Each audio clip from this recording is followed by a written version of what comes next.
So I bring little Charlie home and I tell my daughter that it's her little brother.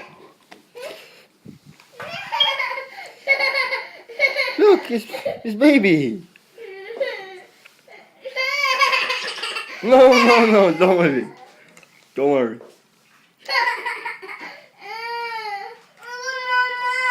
Your mom. Mitch.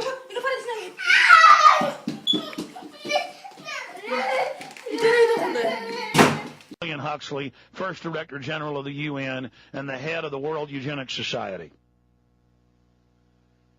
I'm begging you to listen to me. I'm begging you to listen now before this horror comes upon you, before your teenagers run off and, I'm 14, I'm of age to have the augmentation. You're just backwards. I'm going to have it. My friends have all got it. And again, I don't want to get your emails. Oh, you're just afraid of technology. Into my research of them, from Schwarzenegger to the Rothschilds, and it's like I've seen Schwarzenegger in Germany with some famous artist. I forget his name. I didn't even put it in the film about him because the photos were too gross, of dead children and aborted babies, and Schwarzenegger's looking at it going, how beautiful. Traveled to Germany just to meet with the artist and look at images of dead babies, okay? They love death. And I don't know how else to explain this to you, how to get this across to you. They are coming for us. We must rally with courage against the enemy. And we must do it now, ladies and gentlemen. We must do it now.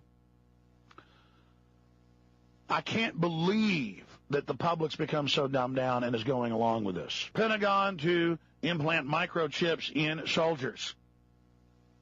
The Department of Defense is planning to implant microchips in soldiers' brains for monitoring their health information, and has already awarded a contract to the Center for Bioelectronics, Biosensors, and Biochips at Clemson University for the development of an implantable biochip. And this isn't this front group of IBM, Applied Digital, which is just meant to take the heat. It's not even a real company. If you want to live, don't hang up.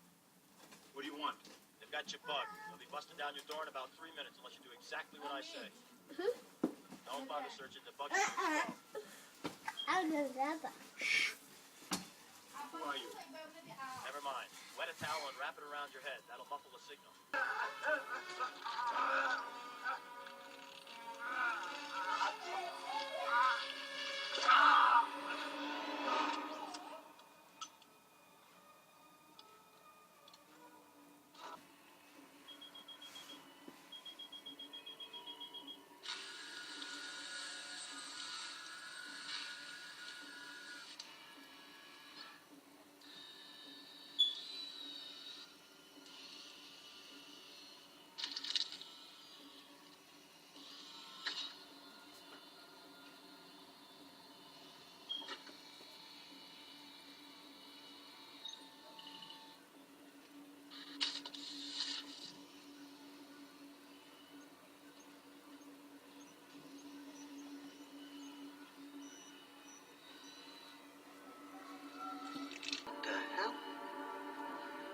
Authorize this activity. We did. Thousands of government-sponsored experiments did take place at hospitals, universities, and military bases around our nation. Some were unethical, not only by today's standards, but by the standards of the time in which they were conducted. They failed both the test of our national values and the test of humanity. The United States of America offers a sincere apology to those of our citizens who were subjected to these experiments, to their families, and to their communities.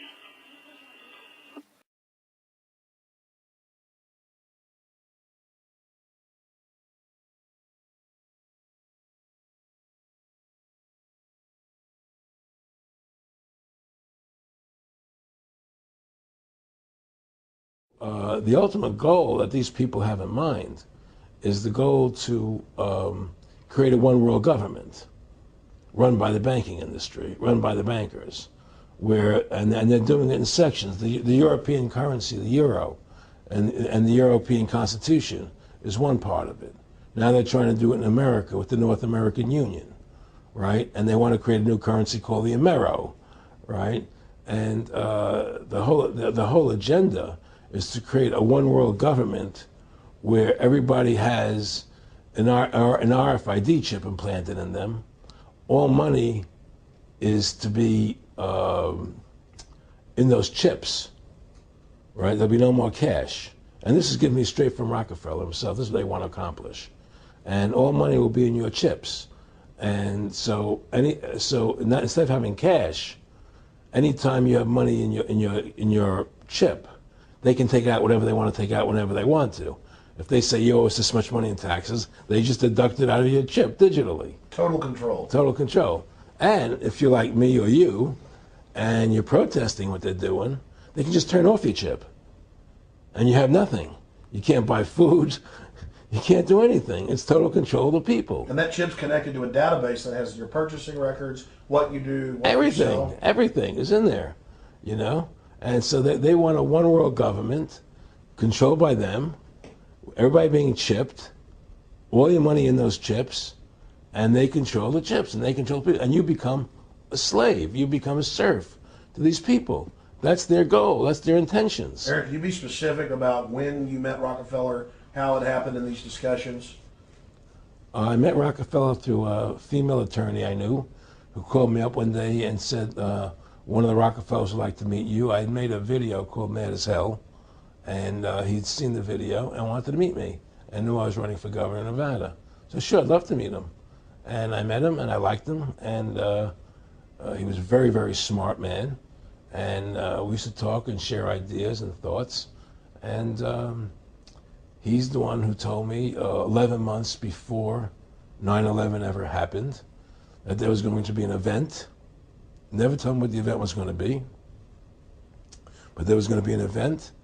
And out of that event, we were going to invade Afghanistan to run pipelines from the Caspian Sea. We were going to invade Iraq, you know, to take over the oil fields, establish a base in the Middle East, and make it all part of the New World Order. And we'd go after Chavez in Venezuela. And sure enough, later 9/11 happened. And I remember he was telling me how you're going to see soldiers looking in caves for people in Afghanistan and Pakistan and all these places. And there's going to be this war on terror, of which there's no real enemy. And the whole thing is a giant hoax, you know, but it's a way for the government to take over the American people. He told you it was going to be a hoax. Oh, yeah. He says, there's going to be war on terror. And he's just laughing. There's no, who are we fighting? Come on, it's ridiculous. 9/11 was done by people in our own government and our own banking system to perpetuate the fear of the American people into subordinating themselves to anything the government wants them to do. That's what it's about, and to create this war, this endless war on terror. And that's why and that was the first lie. And the next lie was going into Iraq, you know, to get Saddam Hussein out with his weapons of mass destruction. That was the next lie. Now, specifically, this was a little over 6 years ago. This was 11 months before 9/11. Yeah. And Nick Rockefeller, he's a lawyer. He's become your friend over the previous years, and he's saying to you that there's going to be this big event, and then out of that we're going to have a war on terror, and it's just going to go on and on. Right. An endless war on terror without any real enemy. That you can never define a winner. And did he say that it's going to be perfect because you can't define an enemy? It just goes on and on? Yeah, because you can't define a winner. There's no one to beat, so it goes on and on forever. And they can do whatever they want. They scare the hell out of the American public. Look, this whole war on terror is a fraud. It's a farce. It's very difficult to say it out loud because people are intimidated against saying it. Because if you say it, they want to make you into a nutcase. But the truth has to come out. That's why I'm doing this interview. The fact of the matter happens to be that the whole war on terror is a fraud. It's a farce. Yeah, there's a war going on in Iraq because we invaded Iraq. And people over there fighting, you know. But the war on terror, that's a joke, you know. And until we discover what really happened on 9/11 and who was responsible for 9/11, because that's where the war on terror emanates from. That's where it comes from. It was 9/11 that allowed this war on terror to begin. And until we get to the bottom root of 9/11, the truth of 9/11, we'll never know about the war on terror.